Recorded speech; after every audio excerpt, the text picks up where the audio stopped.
رمضان المبارک کی آمد ہے اور یہ ارشاد فرمائیں کہ رمضان کی تیاری رمضان سے پہلے کس طرح کریں؟ ہمارے یہاں تو تیاری عام طور پر مال کمانے کے اعتبار سے ہوتی ہے۔ مختلف قسم کے ڈیزائن کے سوٹ جو ہیں وہ آرڈر کر دیے گئے ہوں گے، دکانداروں نے کون سے سوٹ بیچنے ہیں، شوز ہیں ان کے لیے، اور مختلف قسم کی تیاریاں تو بہرحال ہمارے یہاں شروع ہو جاتی ہیں۔ بہت سے لوگ جو ہے وہ کھانے پینے کی چیزیں یہ تیار کر کے رکھیں گے کہ رمضان میں باہر نکلنا مشکل ہو جائے گا۔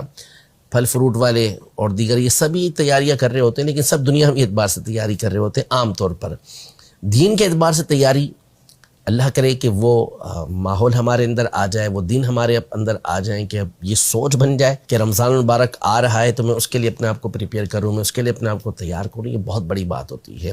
صحابہ کرام علیہم رضوان کا یہ معمول تھا۔ شعبان المعظم کے اندر سارے کام نپٹا لیا کرتے تھے، قرآن مجید فرقان حمید کی تلاوت کو بڑھا دیا کرتے تھے، قرض ادا کر دیتے تھے، جس سے لینا لے لیتے تھے، اور پھر رمضان کے اندر عبادت کیا کرتے تھے۔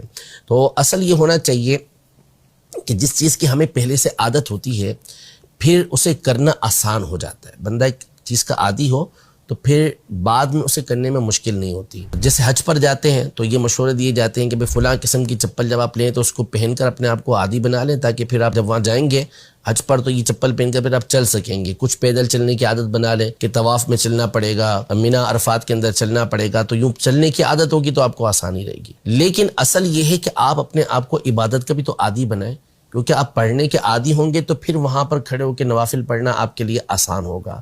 قرآن پڑھنے کے عادی ہوں گے تو پھر آپ قرآن پڑھ سکیں گے۔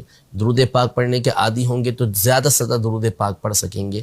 لیکن ان چیزوں کی عادت ہی نہیں ہوگی، اچانک جا کے شروع کریں گے تو پھر آپ کو تھوڑی مشکل پیش آئے گی۔ تو اسی طرح رمضان مبارک کے آنے سے پہلے اپنا ایک آپ ذہن بنا لیں کہ میں نے رمضان کے اندر یہ عبادتیں لازمی کرنی ہے، اور اس کے لیے پہلے سے آپ تیاری کرنا شروع کر دیں۔ قرآن مجید فرقان حمید کی ابھی سے تلاوت کرنا شروع کر دیں۔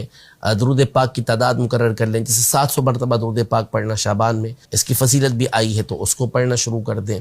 تو رمضان کے اندر پھر آپ کی عادت بن جائے گی۔ رات کو اٹھ کے کچھ دعائیں مانگنا اللہ کی بارگاہ میں، اس کی عادت بنا لیجئے، رمضان کے اندر آسانی ہو جائے گی۔ تو ابھی سے عبادتیں کرنا شروع کریں گے تھوڑی تھوڑی کر کے، تو انشاءاللہ رمضان کے اندر اس میں آپ کے لیے